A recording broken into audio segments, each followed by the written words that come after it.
अस्सलाम वालेकुम to everyone. कैसे हो मेरे बच्चों, खैरियत से हो? अब रिवीजन नहीं मिशन है, इंटर के स्टूडेंट का विजन है। बच्चों इसी स्लोगन के साथ मैं असगर खान आपके लिए लेकर आया हूँ फर्स्ट ईयर का क्विक रिवीजन फिजिक्स में हम बात करेंगे।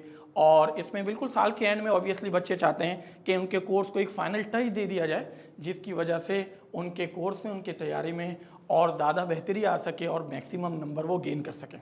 इसी एतबार से आज हमारे पास चैप्टर नंबर 2 काइनेमैटिक्स के बारे में मैं बात करने जा रहा हूँ मेरे बच्चों।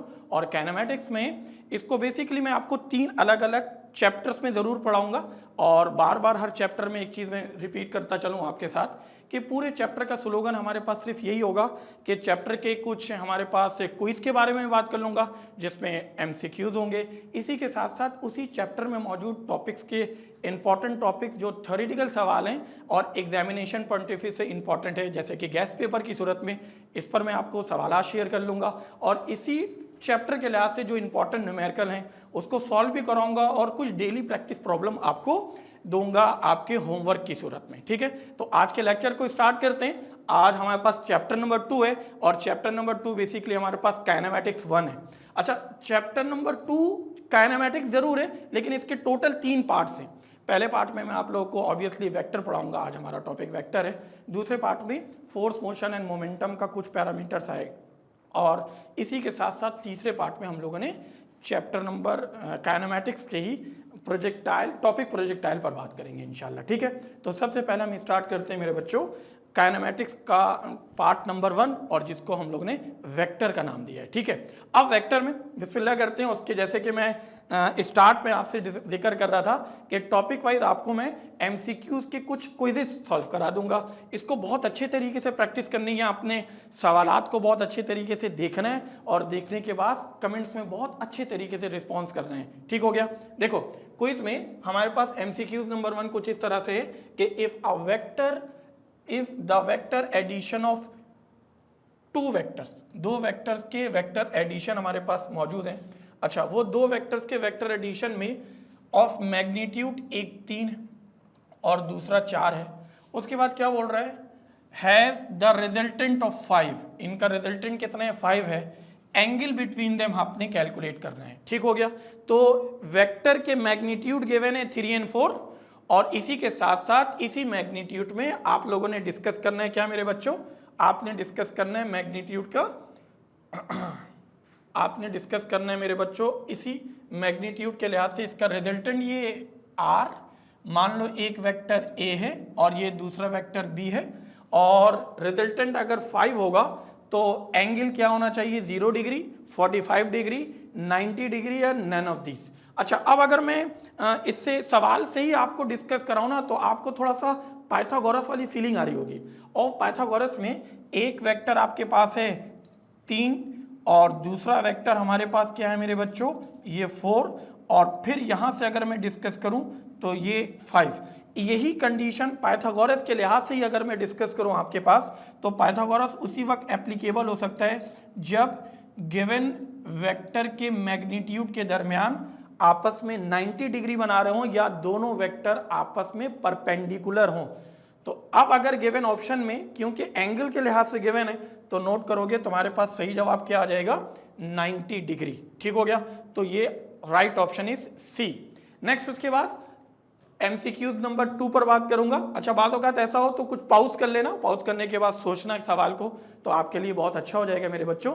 सवाल नंबर 2, क्वेश्चन नंबर 2 में हम देखेंगे, if 2 forces of same magnitude F makes an angle of 180 degree with each other, 2 forces हैं, दोनों का मैग्नीट्यूड सेम है और इनके दरमियान में 180 डिग्री है, इनका रिजल्टेंट क्या होगा। मान लो एक वेक्टर ऐसे, ये F है, सेम मैग्नीट्यूड, और दूसरा वेक्टर ऐसे, सेम मैग्नीट्यूड। ठीक हो गया, इनके दरमियान में एंगल टोटल कितना बन रहा है, 180 डिग्री। इस 180 डिग्री से अगर मैं आपसे डिस्कस करूं तो अब सेम मैग्नीट्यूड का वेक्टर अगर एक ऑब्जेक्ट के ऊपर अप्लाई करो और इनके दरमियान में 180 डिग्री बन रहा होगा तो ऑब्वियसली अब इनका रिजल्टेंट क्या होगा मेरे बच्चों, तो इसका रिजल्टेंट हो जाएगा 0। ठीक हो गया, तो इसका राइट ऑप्शन क्या होगा मेरे बच्चों, बी हो जाएगा। नेक्स्ट उसके बाद अगला सवाल देखोगे नंबर 3 में, देखो हमारे पास क्या है मेरे बच्चों, when magnitude of A plus B is equal to magnitude of A minus B, the angle between the vectors A and B is. अब अगर वेक्टर, दो वेक्टर के एडिशन का मैग्नीट्यूड और दो वेक्टर के सब्ट्रैक्शन का मैग्नीट्यूड दोनों बराबर हो जाए तो दोनों वेक्टर के दरम्यान में एंगल कितना होगा बच्चों। तो पहले तो ये समझ लो a प्लस बी, देखोगे अब a plus B is equal to, इसमें नोट करोगे तो ये हो जाएगा a स्क्वायर प्लस का b स्क्वायर प्लस का 2ab और दिस कॉस थीटा। सिमिलरली अगर इसी को मैं माइनस में लिखूं ना मेरे बच्चों, तो a माइनस बी ये दो वेक्टर्स हैं, इन वेक्टर्स में अगर मैं आपसे डिस्कस करूं तो वेक्टर a का स्क्वायर प्लस b का स्क्वायर माइनस का 2ab cos थीटा। इन दोनों फॉर्मूले में अगर ये वाले हिस्से को मैं देखूंगा तो प्लस का 2ab और माइनस का 2ab cos थीटा, ये दोनों एक दूसरे से डिफरेंट है, बाकी सारी चीज़ें सेम है। अब अगर मैं इन्हीं में cos की एक वैल्यू एंगल रख दूं 90 डिग्री, तो cos 90 जीरो होगा, तो ये वाला हिस्सा भी जीरो और ये भी जीरो, अब ये रह जाएगा बाकी, और ये दोनों सेम है, ये दोनों क्या है, सेम है। मींस अगर दो वेक्टर का सम का मैग्नीट्यूड और दो वेक्टर के डिफरेंस के मैग्नीट्यूड दोनों आपस में बराबर हैं होंगे, तो दोनों के दो वेक्टर के दरमियान जो एंगल होगा वो लाजमी कितना होना चाहिए स्टूडेंट्स, 90 डिग्री के बराबर होना चाहिए, and the right option is C. Next उसके बाद अगला एमसीक्यूज हम देखते हैं मेरे बच्चों। एमसीक्यूज नंबर 4 पे अगर मैं आपसे डिस्कस करूं तो बोलते हैं the reverse process of addition of vector is called. तो पहले ऐसे समझ लो, एडिशन ऑफ वेक्टर, जब हम दो वेक्टर को ऐड करते हैं ना तो रिजल्टेंट निकालते हैं। अच्छा, इसका रिवर्स प्रोसेस क्या है, तो दो वेक्टर के दो कंपोनेंट को ऐड करेंगे तो रिजल्टेंट आ जाएगा हमारे पास, ऐसे ही है। तो एक तो बात ये आ गई कि ऐड सब्ट्रैक्ट वाली बात आ गई रिजल्टेंट में। लेकिन अगर इसके रिवर्स प्रोसेस में बात करें तो वेक्टर के कंपोनेंट के बारे में अगर मैं डिस्कस करूं, एक वेक्टर को उसके दो पार्ट में ब्रेक कर लूं। अच्छा, एक वेक्टर को अगर मैं उसके दो पार्ट में डिस्कस कर लूं और स्प्लिट कर दूं तो रेजोल्यूशन ऑफ वेक्टर कहलाता है। तो समझना, एडिशन ऑफ वेक्टर क्या है, एडिशन ऑफ वेक्टर है दो वेक्टर को ऐड करना, रिजल्टेंट निकालना, तो एक वेक्टर आ जाएगा। अच्छा, रेजोल्यूशन ऑफ वेक्टर क्या है, एक वेक्टर को उसके कंपोनेंट में ब्रेक करना, तो ये दोनों वाइस वर्सा हो गया। वाइस वर्सा क्या हो गया भाई, तो वाइस वर्सा ये हो गया कि दो वेक्टर से एक रिजल्टेंट वेक्टर निकाला, ये एडिशन कहलाता है, और एक वेक्टर को ब्रेक करके इसके दो रेक्टेंगुलर कंपोनेंट निकाल दिए, तो एडिशन ऑफ वेक्टर। इसको गौर से सुनना, वेक्टर एडिशन का रिवर्स प्रोसेस क्या होगा मेरे बच्चों, रेजोल्यूशन ऑफ वेक्टर होगा। वेक्टर एडिशन का रिवर्स प्रोसेस क्या हो जाएगा, रेजोल्यूशन ऑफ वेक्टर। तो इसका राइट ऑप्शन क्या होगा मेरे बच्चों, सी होगा। नेक्स्ट उसके बाद नंबर 5 में अगर देखोगे तो नंबर 5 में कुछ इस तरह से है मेरा बेटा, the magnitude of resultant of two forces of magnitude कितना मेरे बच्चों, एक 5 है और एक 10 है। उसके बाद कैन नॉट बी। अच्छा, अब अगर एक वेक्टर है 5 न्यूटन और दूसरा वेक्टर है 10 न्यूटन, पॉज कर लो, सॉल्व करने की कोशिश करो, मैं तो तुम्हें ट्रिक से सॉल्व करा दूंगा। तो दो वेक्टर्स के मैग्नीट्यूड एक 5 है और दूसरा 10 है, और बोलता है कि इनका रिजल्टेंट कैन नॉट बी, इनमें से कौन सा नहीं हो सकता। तो इसका एक आसान ट्रिक है, आसान ट्रिक ये है कि एक वेक्टर में से दूसरे को सम कर लो, तो ये दोनों को सम करोगे तो 15, ये मैक्सिमम है, ये क्या आ गया मैक्सिमम, और इन्हीं दोनों वेक्टर को सब्ट्रैक्ट कर लो तो ये आ जाएगा 5। अब जो दो वेक्टर आपके पास गिवन है ना, उनका रिजल्टेंट 5 और 15 के दरमियान में आएगा, हमेशा 5 और 15 के दरमियान में आएगा। नोटिस करो, 6 मौजूद है 5 और 15 के दरमियान, 13 मौजूद है बिल्कुल ऐसे ही है, और 9 भी मौजूद है, और यहां क्या लिखा हुआ है, कैन नॉट बी, कौन सा नहीं हो सकता है, तो दिस वन 4 न्यूटन, इसका आंसर कभी भी नहीं आएगा। तुम वेक्टर के कोई भी एप्लीकेशन अप्लाई कर लो, इसका आंसर 4 कभी भी नहीं आएगा, मिनिमम आएगा 5, मैक्सिमम आएगा 15, इसका राइट ऑप्शन हो जाएगा ए। तो राइट ऑप्शन हमारे पास ए हो जाएगा। अगला सवाल देखोगे नंबर 6 में मेरे बच्चों, बोलते हैं अ वेक्टर, एक वेक्टर है और vector in space has, vector space में कितने कंपोनेंट के लिहाज से, जैसे कि ऑप्शन में गिवन है 1 component, 2 component, 3 component, none, no component. तो स्पेस में क्या बात करते हैं, तो सुनो भाई, एक वेक्टर है ना, जिस तरह मैं बोर्ड पे आपको पढ़ा रहा हूं, आप लोग कॉपी में लिखते हैं, तो कॉपी एक प्लेन सरफेस है। प्लेन सरफेस में वेक्टर के 2 कंपोनेंट होते हैं, एक एक्स और दूसरा वाई। अक्सर आप अपने स्कूल कॉलेज के टाइम पे भी पढ़ते होगे मेरे बच्चों, तो तीसरा जो जेड है ना, उसको हम ऐसे बनाते हैं, हकीकत में ये आउटसाइड होता है, टुवर्ड द स्टूडेंट होता है। जेड एक्सिस तो हम नहीं बना सकते प्लेन पे, तो गौर से सुनना और अच्छे से समझना, नोट कर लेना मेरे लेक्चर को। प्लेन सरफेस पे वेक्टर के 2 कंपोनेंट होंगे। स्पेस में, जैसे कि मेरे हाथ को देखो ऐसे, ये देखो, ये क्या है भाई, एक्स एक्सिस मेरा थंब, मेरा इंडेक्स फिंगर क्या है, वाई एक्सिस, और ये मेरा मिडिल फिंगर जेड एक्सिस, जो कि तुम्हारी तरफ है। अब गौर से सुनना, ये स्पेस में, तो स्पेस में वेक्टर के टोटल कितने, 3 कंपोनेंट हो जाते हैं, एक्स, वाई एंड जी। तो देखोगे वेक्टर के स्पेस में कितने, 3 कंपोनेंट, वेक्टर प्लेन सरफेस में कितने, 2 कंपोनेंट। नोट डाउन कर लेना, जो सवाल अभी स्पेस का गिवन है, इसका राइट ऑप्शन है सी। नेक्स्ट नंबर 7 पे हम बात करेंगे मेरे बच्चों। नंबर 7 में क्या है मेरे बेटा, नंबर 7 में कुछ इस तरह से, the unit vector i j k are dash to each other. अच्छा, आई का ताल्लुक एक्स एक्सिस से, जे का ताल्लुक वाई एक्सिस से, और के का ताल्लुक जेड एक्सिस से। अब ये तीनों म्यूचुअली आपस में क्या होते हैं मेरे बच्चों, ये तीनों आपस में म्यूचुअली परपेंडिकुलर होते हैं। तो नोट डाउन करोगे तो इसका राइट ऑप्शन हो जाएगा बी। ठीक हो गया, तो एक कंडीशन तो हमारे पास परपेंडिकुलर वाली बात भी आ गई। एमसीक्यूज नंबर 8 के बारे में अगर मैं आपसे बात करूं ना मेरा बेटा, तो एमसीक्यूज नंबर 8 को अच्छे से पहले पढ़ो। The scalar product of 2 vector f with itself is equal to, pause करो, अच्छे से सॉल्व करो, गड़बड़ नहीं करनी है, गड़बड़ नहीं करनी है, बेहतरीन अंदाज में सॉल्व करना है और सोच के जवाब देना है। डॉट प्रोडक्ट, 2 वेक्टर हैं, दोनों एफ एफ हैं। अब एफ डॉट एफ निकालना है, एफ डॉट एफ निकालना है। देखो भाई, एफ डॉट एफ निकालोगे ना, तो सिंपल हमारे पास यहां पर स्केलर प्रोडक्ट है, डॉट प्रोडक्ट है। नोट करो, a dot b, a dot b किसके बराबर होता है, ए बी, और यहां पर हम लिखते हैं कॉस थीटा। यहां पर तो बोल रहा भाई 2 वेक्टर हैं, लेकिन दोनों का मैग्नीट्यूड सेम है। मान लो एफ एफ, इसका मैग्नीट्यूड एफ डॉट एफ, और यहां बनेगा अगेन कॉस थीटा। अब अगर दोनों वेक्टर सेम है, तो दोनों के दरमियान में एंगल कितना होगा मेरे बच्चों, 0। और आप ये बहुत अच्छे तरीके से जानते हैं, सर जी cos 0 तो 1 के बराबर होता है, मींस इन दोनों को मल्टीप्लाई करोगे एफ स्क्वायर आएगा, और ये cos 0 डिग्री 1 के बराबर। तो एफ डॉट एफ अगर तुम नोटिस करोगे मेरे बच्चों, तो राइट ऑप्शन क्या हो जाएगा, बी, एफ स्क्वायर के बराबर आ जाएगा। ठीक है, तो ये B is the right option.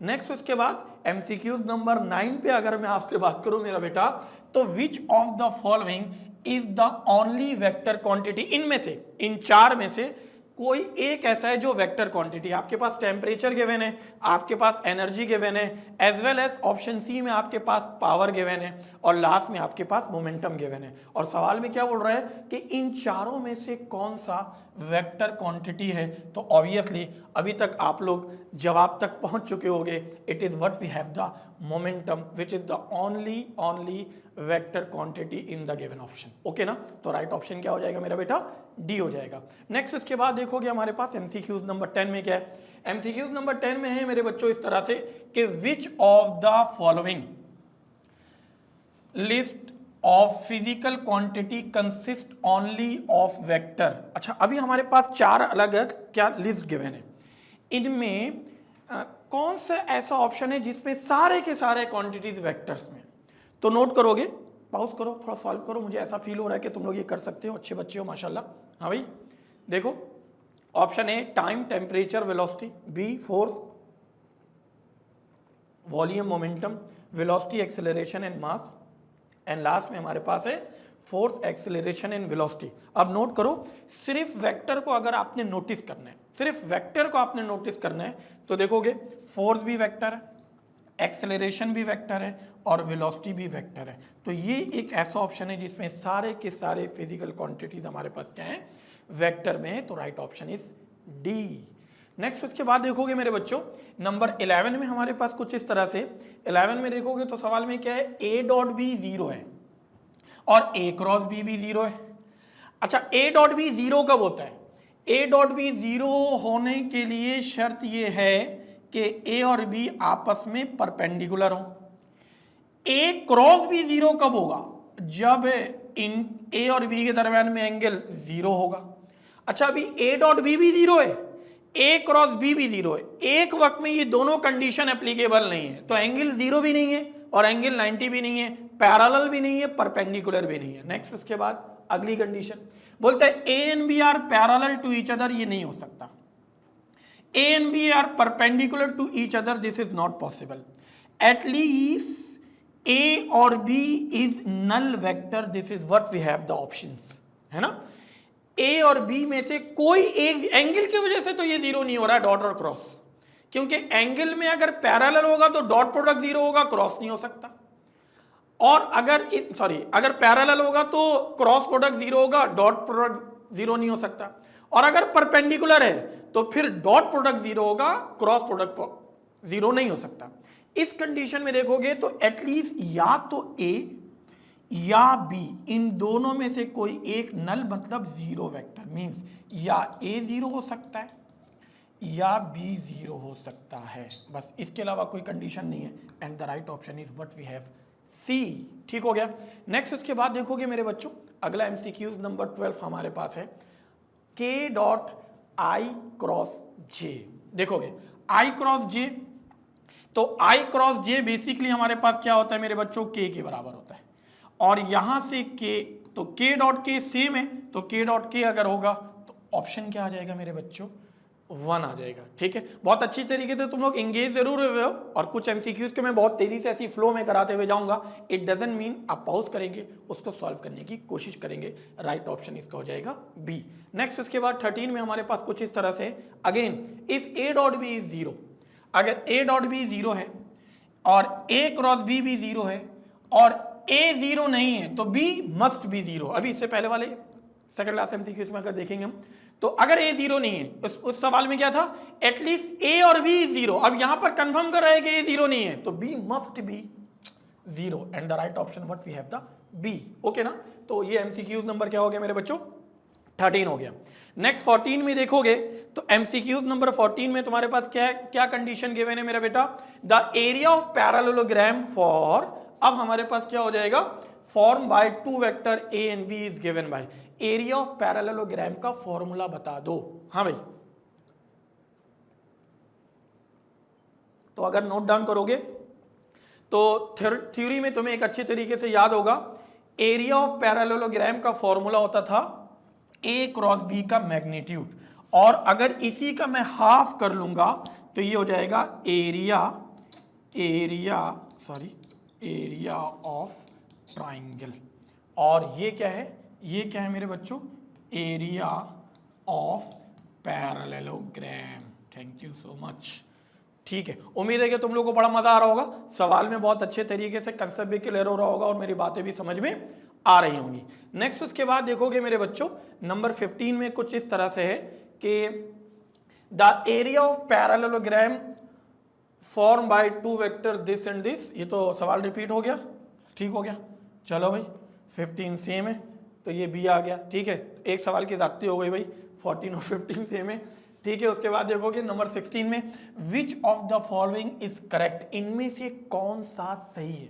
देखोगे एक आई क्रॉस जे, ये के बराबर होता है, तो ये तो सही नहीं है। जे क्रॉस आई, अच्छा ये के है, अच्छा के में नोट करोगे तो ये अभी इसलिए नहीं हो सकता क्योंकि ये बेसिकली माइनस के बराबर होता है, क्लॉकवाइज पे चला जाता है। लेकिन आई क्रॉस जे में देखोगे तो आई क्रॉस जे के है और आई क्रॉस जे माइनस के नहीं हो सकता, ये भी के है। ठीक है, तो ऑप्शन में देखोगे तो तुम्हें सही ऑप्शन क्या नजर आ रहा होगा, option B is the right answer. Okay ना। नंबर 17 में देखेंगे मेरे बच्चों, टॉर्क हमारे पास ऑब्वियसली एक वेक्टर क्वांटिटी है। Torque is the cross product of displacement vector and dash vector. Displacement और कौन से वेक्टर में टॉर्क होता है, तो टॉर्क बेसिकली किसके बराबर होता है बेटा, आर क्रॉस एफ के बराबर होता है, और ये एफ फोर्स होता है। तो राइट ऑप्शन क्या हो जाएगा मेरे बच्चों, right option is a. Next उसके बाद देखोगे, इसका राइट ऑप्शन ये हो गया। 18 में इफ टू नॉन जीरो, अभी हमारे पास दो वेक्टर हैं और दोनों नॉन जीरो वेक्टर्स हैं, a and B are parallel to each other, then a dot b. Non zero का मतलब है ए और बी के कुछ ना कुछ नंबर है, ये दोनों पैरेलल हैं, थीटा क्या हो जाएगा बेटा, थीटा हो जाएगा 0 cos 0 1, तो a dot b is equal to a b cos theta, दोनों पैरेलल है तो cos 0 1, तो cos 0 1 मींस दोनों में सिर्फ ए बी बच जाएगा, राइट ऑप्शन इज बी। ठीक हो गया, तो इसका सही जवाब आ गया बी। नेक्स्ट उसके बाद देखोगे 19 में इफ एफ एक्स, एक वेक्टर का कंपोनेंट है और वो हॉरिजॉन्टल है, एफ एक्स कितने हैं 6, थीटा 45, अब एफ निकालना है, तो एफ एक्स किसके बराबर होता है मेरे बच्चों, एफ कॉस थीटा। अब एफ एक्स किसके बराबर है, ये 6 है, ठीक हो गया, और ये 6 है, ये 1 सॉरी एफ की वैल्यू हमें निकालना है, ओके एफ निकालना है, और ये cos 45 है, ओके की रिपोर्ट आ गई। नोट करोगे ये 6 रहेगा, ये f रहेगा, ये 1/√2 आ जाएगा, तो f इज इक्वल टू 6/√2 आ जाएगा, और ये 6 है, ये 1.41 है। अब इसको सॉल्व कर लोगे तो मुझे गिवन ऑप्शन में ये दिख रहा है, कैलकुलेटर से करोगे तो 8 पॉइंट समथिंग आएगा, right option is what we have A. Last MCQ से हमारे इस क्विज प्रोग्राम में यही काइनेमेटिक्स 1 में वेक्टर डिस्कस कर रहे हैं हम, और इसमें addition of factor obeys, addition of factor किसको ओबे करता है, तो obviously commutative, associative, distributive, all of this, addition of factor तमाम लॉस को ओबे कर रहा होता है, राइट ऑप्शन इज डी। उम्मीद है कि अभी तक बहुत अच्छे तरीके से आप लोग बने हुए होंगे, और इस क्विज के सिलसिले को अभी हम खत्म करते हैं, और अब हमारे पास इस वेक्टर के ही पार्ट को, मैं बार बार बता रहा हूं, मैं काइनेमेटिक्स 1 का नाम दिया हूं, और काइनेमेटिक्स 1 बेसिकली मेरे पास वेक्टर का पोर्शन है, ठीक हो गया, वेक्टर्स का पोर्शन है। अब इसमें सेक्शन बी और सी में 2025 में फर्स्ट ईयर की फिजिक्स में कौन से सवालात आ सकते हैं, बीइंग गैस पेपर बोल सकते हैं, तो उसके लिए देखो डिफाइन, ये हमारे पास है position vector, free vector, null vector and unit vector. फिर अगला सवाल हमारे पास ऐसे देख लोगे तो आपके पास define addition of factor and prove that the addition of factor obeys both commutative and associative law. उसके बाद हमारे पास देखोगे मेरे बच्चों describe addition of factor rectangular component method, ये बहुत ज़्यादा इंपॉर्टेंट है, पिछले साल भी आया हुआ है, इंपॉर्टेंट होता है, पेपर 2 बनते हैं, ठीक है, मेडिकल इंजीनियरिंग के एक पेपर बनेंगे और कंप्यूटर साइंस वाले के पेपर अलग बनेंगे। Define scalar and vector product, इस साल के लिए ये टॉपिक बहुत ज़्यादा इंपॉर्टेंट है, और जहाँ स्टार बना लूँ तो समझ जाना कि ये बहुत ज़्यादा चांसेस हैं इस सवाल के आने के। और क्रॉस प्रोडक्ट में हमारे पास एरिया ऑफ पैरेललोग्राम के बारे में, और क्रॉस प्रोडक्ट ओबे नहीं करता कम्यूटेटिव लॉ को, means a cross B is not equal to b cross a, इस सवाल को भी अच्छे तरह करेंगे। और ये मॉडल पेपर 2017 का 2017 के मॉडल पेपर का एक सवाल है, जो कि आपने यकीनी तौर पर अपने ड्यूरिंग लेक्चर के दौरान ज़रूर किया होगा, ठीक है। तो ये वो सवालात हैं वेक्टर के पोर्शन के, जिसको आपने बहुत अच्छे तरीके से तैयारी करनी है, ठीक है। अच्छा, अब एक एमसीक्यूज का पार्ट था, एक थ्योरी के सवाल का पार्ट था, जो कि मैंने आप लोग के साथ शेयर किया। इसी के साथ साथ अब देखोगे तो अब मैं इसी वेक्टर के चैप्टर को मुख्तलिफ टॉपिक में रखकर इसके इंपॉर्टेंट न्यूमेरिकल को सॉल्व कराऊंगा, और इसके DDP means daily practice problem आपको होमवर्क की सूरत में दूंगा। जैसे कि नंबर 1 हमारे पास अभी हम बात करने जा रहे हैं एडिशन ऑफ वेक्टर्स पर। अच्छा, मैं एडिशन ऑफ वेक्टर के बारे में बात करूँ, क्या होना चाहिए मेरे बच्चों, तो एडिशन ऑफ फैक्टर में न्यूमेरिकल नंबर 1 में देखोगे, और बहुत अच्छे तरीके से इसको हम सॉल्व करेंगे।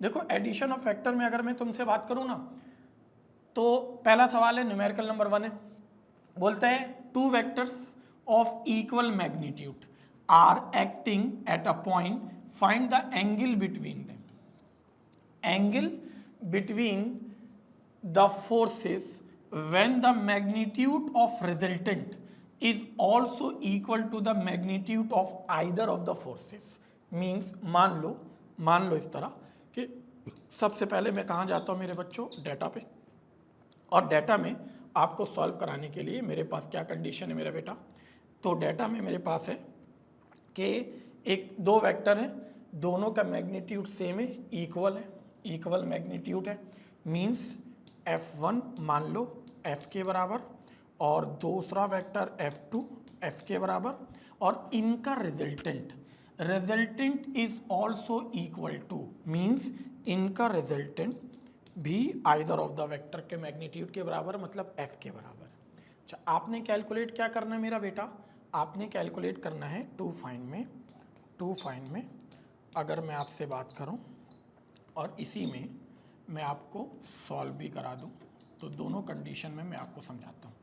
पहली कंडीशन क्या है मेरे बच्चों, टू फाइंड में आपने कैलकुलेट करना है इसका एंगल, मीन्स थीटा कैलकुलेट कर लेना। वी नो डेट, क्या जानते हैं मेरे बच्चों, और इसको हम कैसे डिस्कस कर सकते हैं। तो पहली कंडीशन में हमारे पास क्या है मेरा बेटा, पहली कंडीशन में अगर मैं बात करूं तो मेरे पास आ जाएगा इसी वेक्टर की कैलकुलेशन में ही, अगर फर्स्ट ऑफ ऑल मैं डिस्कस करूं तो मेरे पास resultant is equal to under root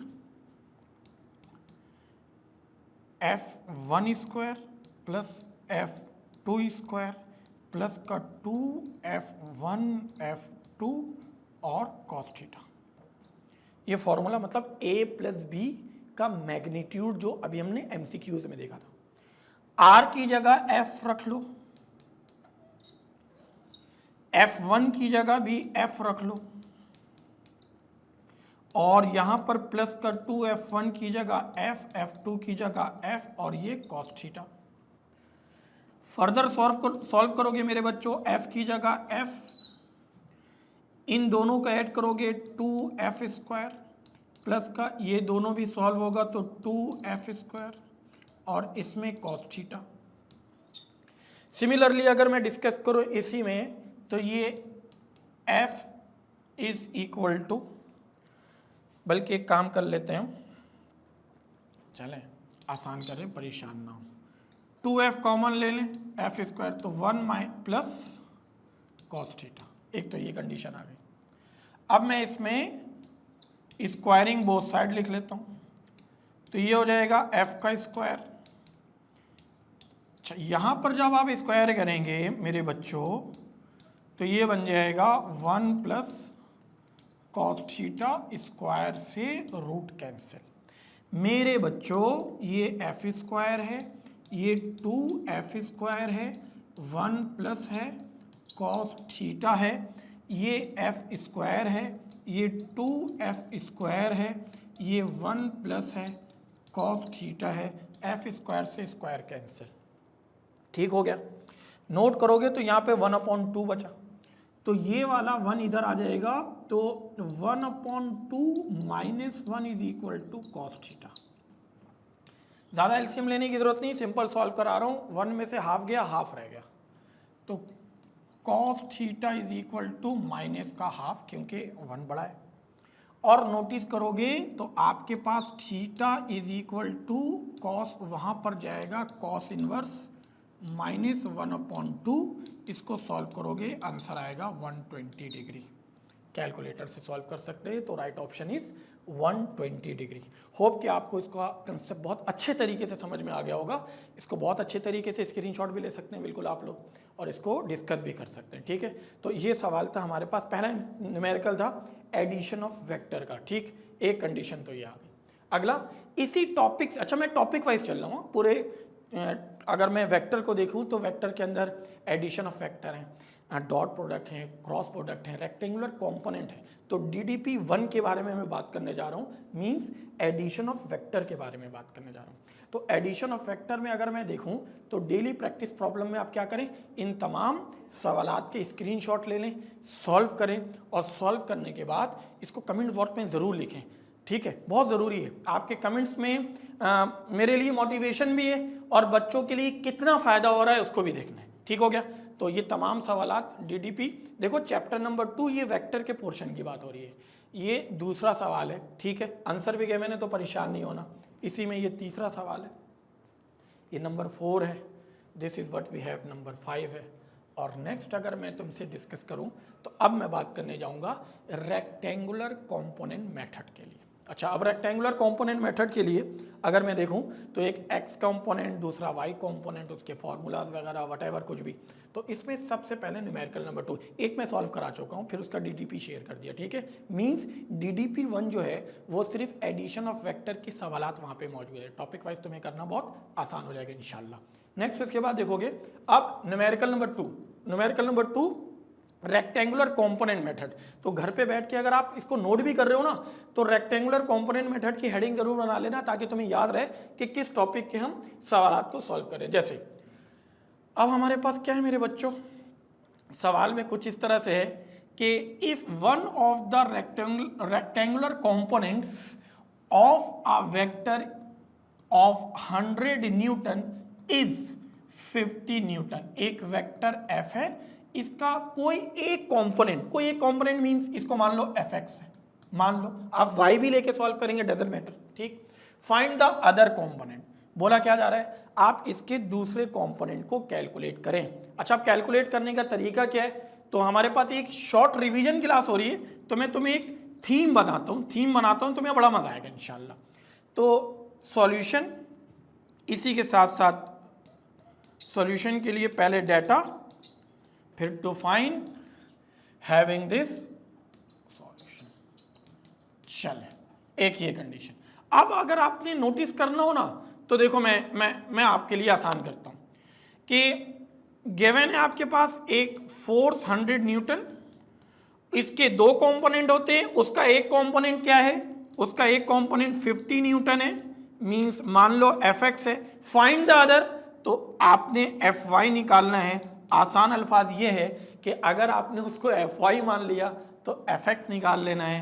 आप जाएंगे मेरे बच्चों सॉल्यूशन में, तो जब इसको सॉल्व करोगे ना मेरा बेटा, तो now f is equal to under root fx square plus fy square. Notice करोगे क्या कि आपके पास f गिवन है, एक कंपोनेंट भी गिवन है, स्क्वायरिंग बोथ साइड करोगे और बोथ साइड स्क्वायर करने के बाद fy को तुम क्या करोगे बेटा, सॉल्व करोगे। और कमेंट बॉक्स में मैं आपका आंसर जरूर चेक करूंगा। वैसे आंसर यहाँ गिवन है, लेकिन मेरी फीलिंग ये है कि जिस कॉपी में आप सॉल्व करें उसका स्क्रीनशॉट लेकर कमेंट बॉक्स में लिख दें, सेंड कर दें, तो थोड़ा सा हमारे लिए भी मोटिवेशन हो जाएगी कि बच्चे ने ये सवाल बहुत अच्छे तरीके से सॉल्व किया, उसको बहुत आसान लगा है, ठीक है। ओके मेरे बच्चों, तो एक सवाल तो हमारे पास इस तरह से रेक्टेंगुलर कंपोनेंट मेथड का है। नेक्स्ट इसके बाद देखोगे हमारे पास न्यूमेरिकल नंबर 3 है। टॉपिक अभी भी हमारे पास रेक्टेंगुलर कंपोनेंट मेथड का है। ये थोड़ा सा यूनिक सवाल था, तो मैं बोला इस टॉपिक से थोड़ा सा ज़्यादा सवाल करा दिया जाए। तो दूसरी ही सवाल है रेक्टेंगुलर, ओवरऑल ये 3 है, ठीक हो गया। देखोगे एन एरोप्लेन, देखो अब हमारे पास क्या है, एक एरोप्लेन है और इस एरोप्लेन में हमारे पास क्या है मेरे बच्चों, takes off at an angle of 60 degree, theta given है। उसके बाद to the horizontal if the component of the velocity along the horizontal is this, मतलब ये गिवन है vx, वेलोसिटी का horizontal component. What is the actual velocity, actual velocity क्या है, means v निकालना है, and find also the vertical component, means vy भी निकालना है। सबसे पहले क्या बनेगा, डेटा, फिर बनेगा to find having this solution. अब देखो मैं अलग अलग पैरामीटर तुम्हें समझाता हूं। नंबर 1 क्या है, नंबर 1 अगर मैं तुमसे बात कर लूं मेरे बच्चों, तो this angle 60 degree, also we have this vx is equal to 200 meter per second, okay. और now you have to calculate the velocity, means actual velocity, and now you have to find vertical component of the velocity as mentioned in the question। अच्छा, अब मेरी feeling ये होती है कि अगर बच्चे को एक से ज़्यादा फिजिकल क्वांटिटी किसी भी एक न्यूमेरिकल में सॉल्व करने की ज़रूरत हो, हेडिंग वाइज काम कर लो। अच्छा, हेडिंग वाइज क्या होगा, हेडिंग वाइज ये होगा कि मैं चाहता हूं कि पहले वेलोसिटी निकल जाए और ऑब्वियसली वेलोसिटी ही कैलकुलेट होगा। और अगर मैं पहले वेलोसिटी को निकालूंगा तो इसमें क्या होगा, देखो गौर से सुनना, this v x component given है, v और यहां पर cos थीटा, ओके ना। अब अगर इसमें से मैं v को अलग कर लूं, इसमें से मैं v को अलग कर लूं, तो ये हो जाएगा v x upon cos theta. तो वी एक्स गिवन है, एंगल गिवन है, v निकल गया। और जैसे ही v निकलेगा तो आपने हेडिंग बनाया क्या मेरे बच्चों, वी वाई। और जो ही वी वाई लिखोगे तो वी वाई के लिए फॉर्मूला क्या होता है, v ये गिवन है, केस नंबर ए से सॉल्व कर लिया। और यहां पर लग जाएगा साइन थीटा, और साइन थीटा की जगह आप लिखेंगे 60 डिग्री। बोलो भाई यस और नो। हाँ भाई, कमेंट बॉक्स में जरूर देना जवाब, आसान है। बस इसको थोड़ा सा स्टेप बाय स्टेप करोगे तो आपके लिए सॉल्व करना क्या हो जाएगा, आसान हो जाएगा। ठीक हो गया मेरे बच्चों। तो ये रेक्टेंगुलर कंपोनेंट मेथड का दूसरा सवाल था। ओवरऑल ये तीसरा न्यूमेरिकल है हमारे पास, तो इसका आंसर भी गिवन है, परेशान नहीं होना है। नेक्स्ट उसके बाद DDP 2 हमारे पास रेक्टेंगुलर कंपोनेंट मेथड का सवाल जो कि होमवर्क की सूरत में आपके पास है। इसको बहुत अच्छे तरीके से क्या लेना है मेरे बच्चों, स्क्रीनशॉट लेना है और घर पे बेहतरीन तरीके से इसको क्या करना है मेरे बच्चे, सॉल्व करना है, ओके ना। तो एक सवाल तो आपके पास ये आ गया। ये अच्छा, लास्ट टाइम पे हमने न्यूमेरिकल नंबर 5 पे डिस्कस किया था, ये न्यूमेरिकल 6 है। तो DDP means daily practice problem number 6 है, ठीक है। 5 DDP के सवाल थे एडिशन में, ये छठा है, ठीक। 7 में देखोगे मेरे बच्चों, 7 में find the unit vector along the direction. Unit vector means magnitude divided by vector divided by magnitude, okay ना। अच्छा, इसी के साथ साथ नंबर 8 में देखेंगे तो 8 में हमारे पास क्या है कि एक न्यूमेरिकल गिवन है और ऑब्वियसली रेक्टेंगुलर कंपोनेंट में अब वेलोसिटी की सूरत में वी एक्स वी वाई वाली कंडीशन गिवन हो गई, ठीक हो गया। तो ये 3 सवालात हमारे पास किसके थे, रेक्टेंगुलर कंपोनेंट के DDP में थे। नेक्स्ट उसके बाद अगर मैं ओवरऑल देखूं तो अब मैं आपसे बात करने जाऊंगा डॉट प्रोडक्ट में। अच्छा, डॉट प्रोडक्ट क्या है, डॉट प्रोडक्ट बेसिकली आपके पास स्केलर प्रोडक्ट कहलाता है, जिसको हम डिस्कस करते हैं a dot b is equal to a b cos theta. Means दो वेक्टर को आपस में मल्टीप्लाई करो और उसका आंसर स्केलर आ जाए, मीन्स ओनली मैग्नीट्यूड आ जाए, अभी डायरेक्शन का कोई जिक्र नहीं। नेक्स्ट उसके बाद अगर मैं इसी कंडीशन में आपसे बात करूं तो न्यूमेरिकल नंबर 4 को सॉल्व कराता हूं मैं आपको। न्यूमेरिकल नंबर 4 में कुछ इस तरह से मेरा बेटा आप नोटिस करोगे ना, तो न्यूमेरिकल नंबर 4 कुछ इस तरह से दिखेगा कि find the angle between the vectors A and b. Means आपने एंगल कैलकुलेट करना है। अच्छा, अब वेक्टर ए भी गिवन है और ये वेक्टर बी गिवन है। नोटिस करोगे तो ऑब्वियसली न्यूमेरिकल के लिए सिंपल मेथड क्या होता है मेरे बच्चों, सबसे पहले हम डाटा बनाएंगे, then you have to find, means जिस फिजिकल क्वांटिटी को आपने कैलकुलेट करना है, and then we have to solve according to given data. Now पहली कंडीशन अगर मैं आपसे बात करूं, डिस्कस करूं, आइडेंटिफाई करने की कोशिश करूं, तो सबसे पहले वेक्टर ए गिवन है और नोट करोगे वेक्टर ए जो गिवन है आपके पास वो क्या है मेरे बच्चों। तो वेक्टर ए में अगर आप नोटिस करेंगे तो वेक्टर ए बेसिकली आपके पास क्या है मेरा बेटा, is equal to 6i plus 6j minus 3 k, 6i plus 6j minus 3 k, okay. Then b is equal to 2i plus 3j and we have this b is equal to 2i,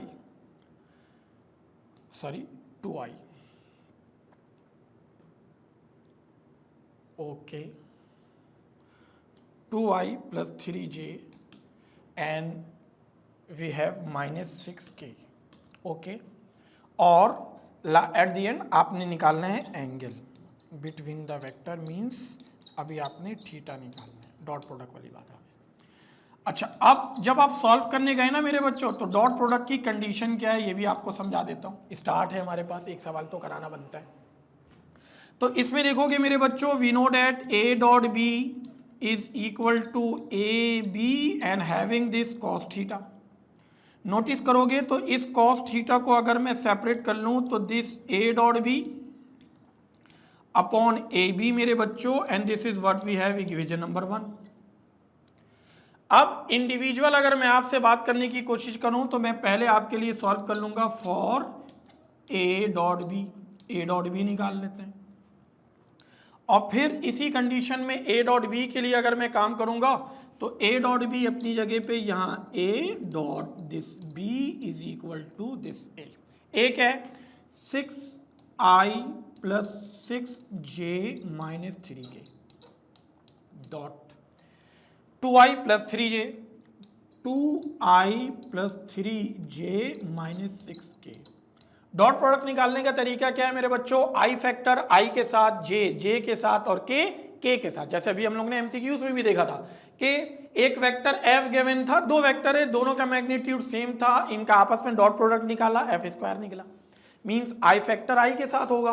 अच्छा, इस condition में अगर मैं देखूं i factor i के साथ तो 6 2 जा 12, फिर प्लस 6 3 जा 18, माइनस माइनस प्लस, और यहां पे मैं डिस्कस करूंगा तो यह आ जाएगा कितना मेरे बच्चों? 6 3 जा 18, 18 36 and 12 this 48 means a dot b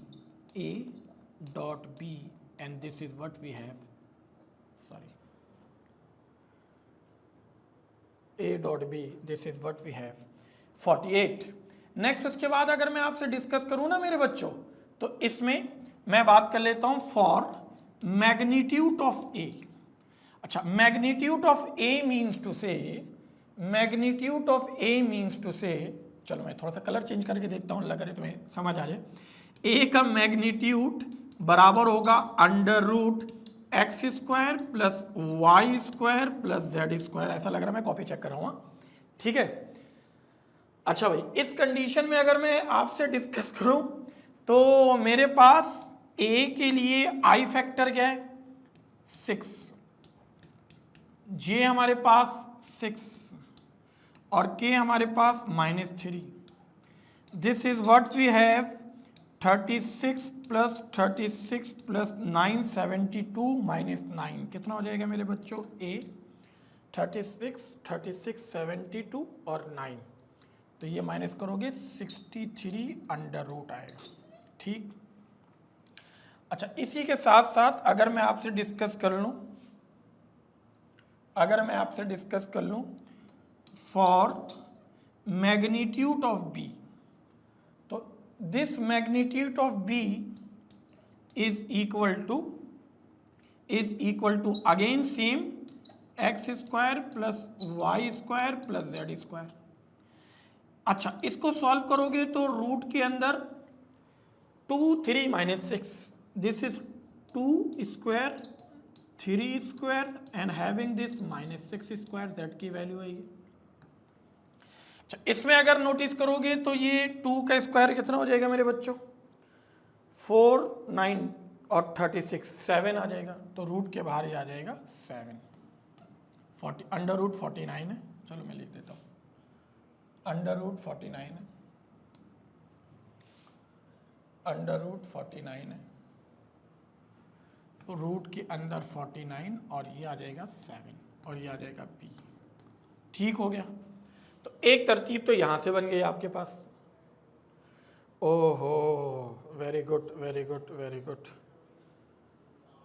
यहां पर 9 प्लस हो रहा है, बेहतरीन हो गया, बेहतरीन हो गया।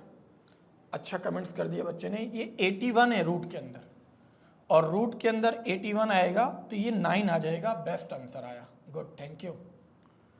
ये 9 आएगा, कितना अच्छा हो गया। तो पुट ऑल इन वन, बेहतरीन। तो 1 में क्या है मेरे बच्चों बोलो? तो 1 में आ जाएगा this is what we have cos theta, ऊपर ए डॉट बी और नीचे हमारे पास ए बी हैविंग दिस, यहाँ पर आ जाएगा कितना 48, this is 9 into 7, this is 48 upon 63। इसको डिवाइड करके आंसर निकालोगे और इसका आंसर 40 समथिंग आएगा, 40.36 आएगा। कॉस इनवर्स करके निकाल लेना, मींस अगर मैं यहाँ पर कॉस थीटा रखूँ और थीटा रहने के बाद this is cos inverse 48 upon 63, okay 63, 48 upon 63, तो ये हमारे पास बन जाएगा मेरे बच्चों जी 63, ये 40 समथिंग आएगा।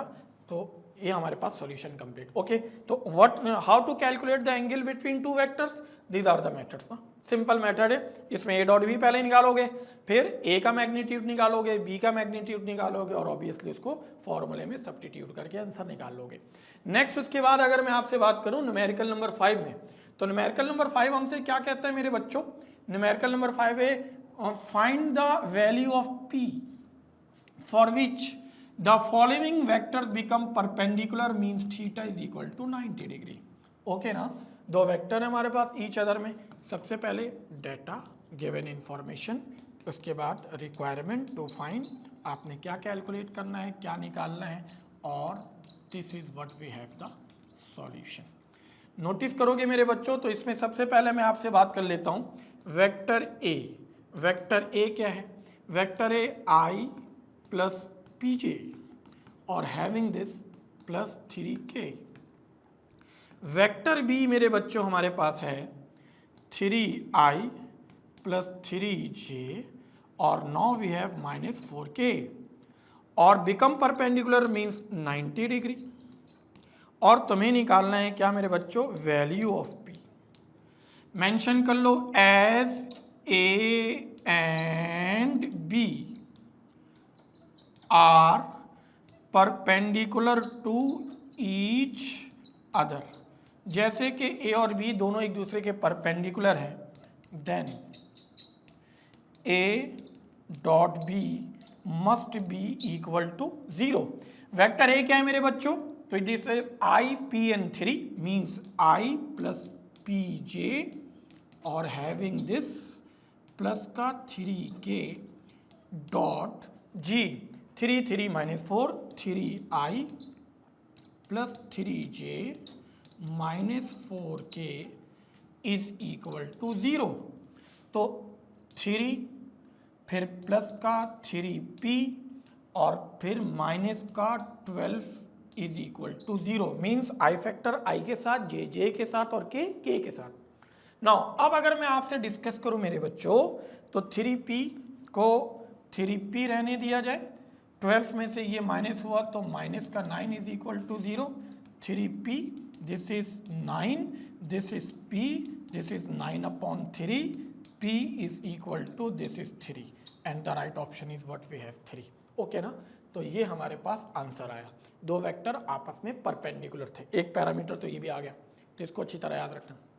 दूसरा अगला सवाल देखोगे, न्यूमेरिकल नंबर 6 में हमारे पास इस तरह से है कि सवाल में ये बोलता है कि ए है, बी है, find the projection of A on to B. अच्छा, find the projection of A on to B हम लोग ने निकाला angle between A and B. Okay ना, अच्छा angle between A and B में थीटा इज इक्वल टू क्या था मेरे बच्चों? A dot B upon A B. अब मैं तुम्हें एक आसान तरीका बताता हूं और एक मेथड से समझा देता हूं, तुम्हें प्रोजेक्शन निकालने आ जाएगा। डेटा टू फाइंड और this is what we have, बोलो बेटा, सॉल्यूशन। अच्छा, इस सॉल्यूशन में क्या है मेरे बच्चों? तो मेरे पास एक कंडीशन है वेक्टर ए। अच्छा, वेक्टर ए क्या है? वेक्टर ए क्या है? 3i plus j and this is -2k। B क्या है? तो बी में है -i प्लस का 3j और प्लस का 4k और you have to find projection of A on to b. A on to b, इसको मैं चाहूं तो ऐसे भी लिख दूं, ए बी के ऊपर।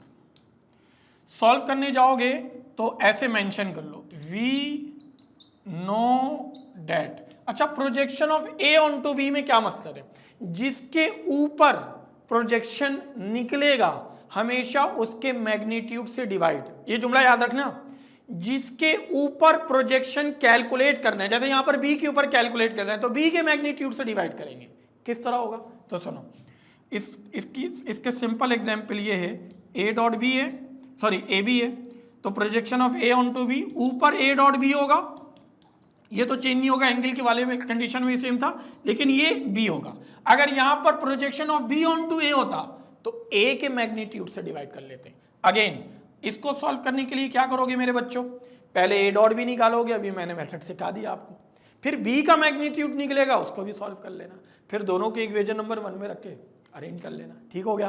तो प्रोजेक्शन निकालने का सिंपल मेथड क्या है? जिस वेक्टर के ऊपर प्रोजेक्शन निकालना है उसी वेक्टर के मैग्नीट्यूड से डिवाइड करेंगे। ए डॉट बी हमेशा ऊपर फिक्स रहेगा, चेंज नहीं होता। ठीक हो गया, दैट्स ऑल। अच्छा, इसी टॉपिक के लिहाज से अगर मैं आपसे बात करूं तो मेरे पास DDP 3 है और होमवर्क की सूरत में ये डॉट प्रोडक्ट है, और डॉट प्रोडक्ट में ये हमारे पास DDP 3 में नंबर 9 हमारे पास है, न्यूमेरिकल नंबर 9 डॉट प्रोडक्ट के लिहाज से सवाल है।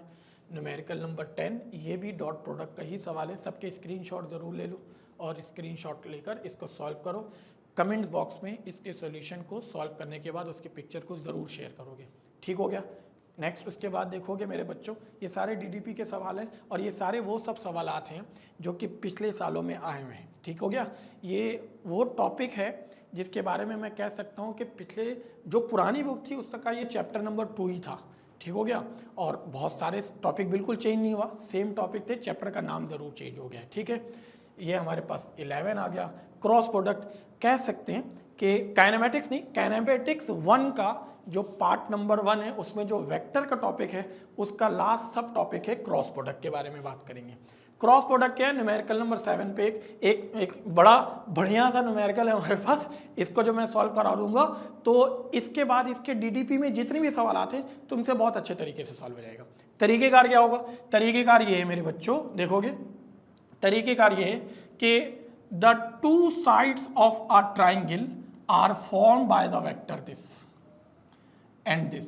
एक वेक्टर के दो साइड को ये दो वेक्टर फॉर्म कर रहे हैं। Determine the area of the triangle. अब गौर से सुनो, तो इसके लिए पहले डाटा, फिर दो वेक्टर गिवन है ऑब्वियसली, टू फाइंड, मुझे ज़रूरत पड़ेगी ज़्यादा चीज़ों की। ठीक हो गया। और टू फाइंड के बाद इसकी कंडीशन में लिख देता हूँ, फिर इसका सॉल्यूशन। जगह ज़्यादा होना चाहिए हमारे पास इसके लिए, सॉरी। वेक्टर ए है जी, वेक्टर ए किसके बराबर है भाई, 3 6 -2, this is 3i 6j -2k। और वेक्टर बी है, और वेक्टर बी क्या है, 4 -1 और 3, 4i -j और +3k। अच्छा, अब टू फाइंड में क्या निकालना है, area of not parallelogram, it is what we have, it is what we have area of triangle, area of triangle. अच्छा, इसमें एरिया ऑफ ट्राइंगल किसके बराबर होता है, वी नो डैट, क्या जानते हैं, area of triangle is equal to half of A cross B.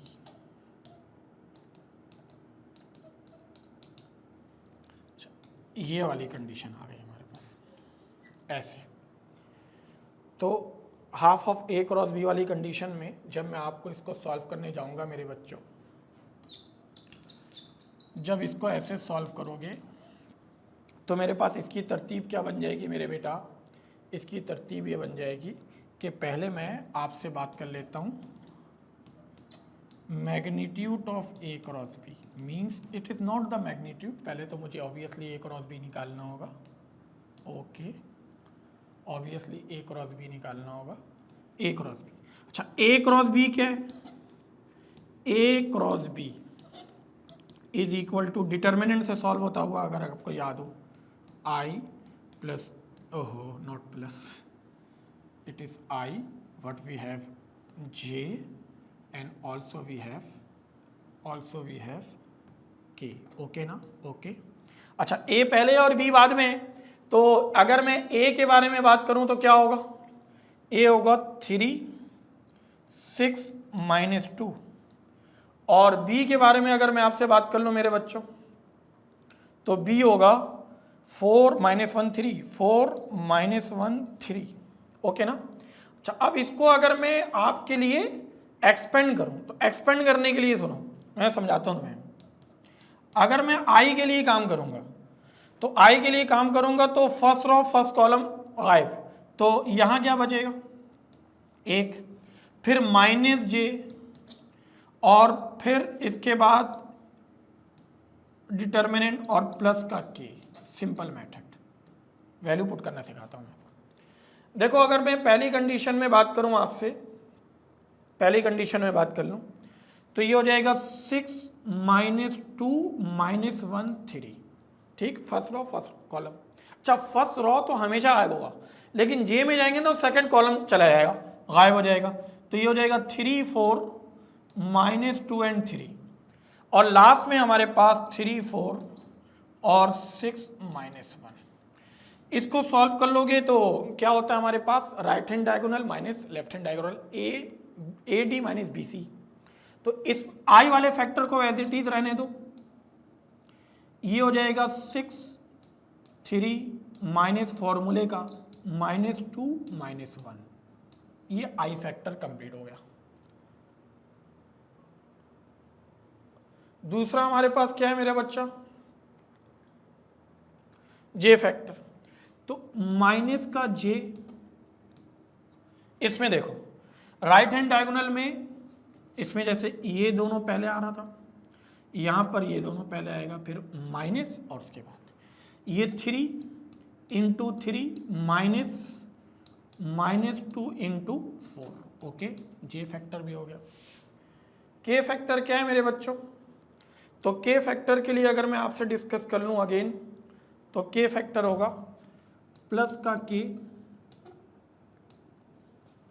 Again इसको ऐसे सॉल्व करोगे तो 3 -1 में और 6 4 में। इसको सॉल्व कर लेते हैं। तो इसको सॉल्व करने से हमें क्या मिलेगा मेरे बच्चों, आई अपनी जगह पर 18 प्लस सॉरी माइनस 18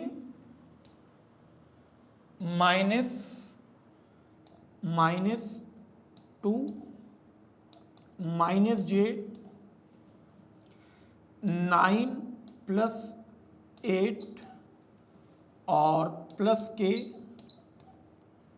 -3 -24। इसको मजीद सॉल्व कर लेंगे तो ये आ जाएगा ए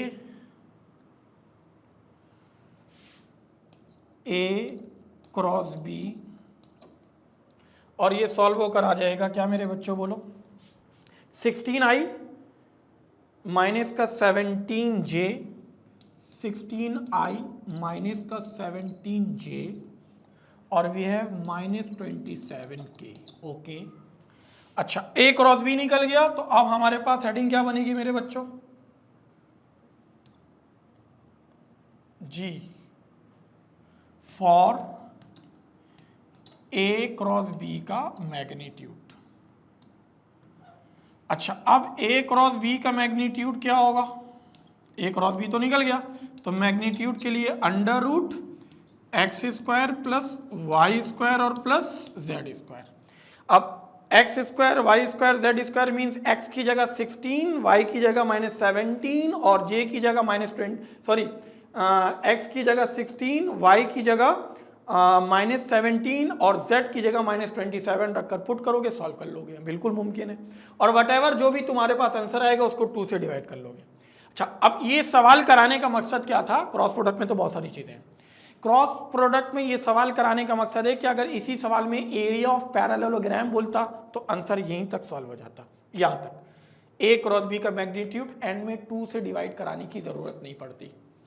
2 से डिवाइड इसलिए कराया क्योंकि एरिया ऑफ ट्राइंगल है वो 2 से डिवाइड होगा, हाफ होगा। ठीक, तो ये कंडीशन अच्छी तरीके से आप लोगों ने याद रखनी।